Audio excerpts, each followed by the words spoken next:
you are a member of the House Oversight Committee, which had a hearing last week following the assassination attempt against former President Donald Trump. During the hearing, you called on Secret Service Director Cheatle to resign, and in that moment, she was a bit unwilling to do so, but, she did very soon after the next day resign. That was over a week ago now, though. What are the latest updates on the Congress's end in terms of the investigation into the incident, the Secret Service, and ensuring this never happens again? Well, I was really frustrated by the director's lack of transparency and lack of accountability.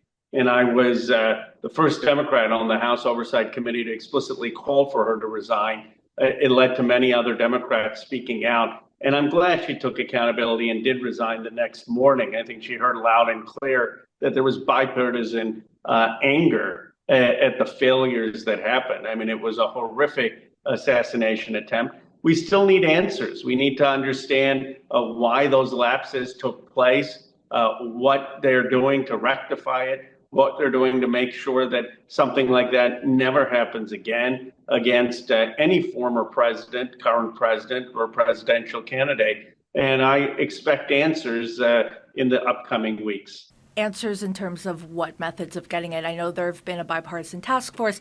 Is that going to be enough, or what other methods of answers do you think you'll get? Well, I certainly think they need to talk to the bipartisan task force, but I also think the Oversight Committee answers.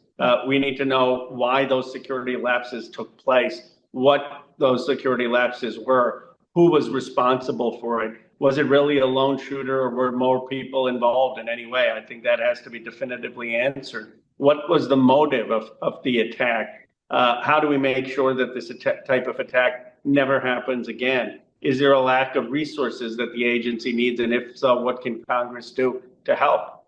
I'm curious, from your perspective as someone who spent a bit of time on the campaign trail, have you personally ever felt unsafe by the protection of Secret Service?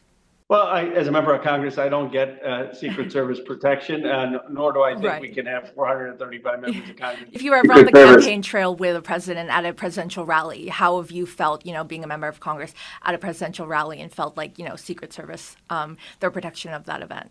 I have always felt safe when I was on the campaign trail for Bernie Sanders or for President Biden. I think that the vast majority of Secret Service agents are heroic and courageous, and they risk their lives to protect the leaders of this country. The issue here is the leadership and what happened and what were the failures, and that's what we need to answer.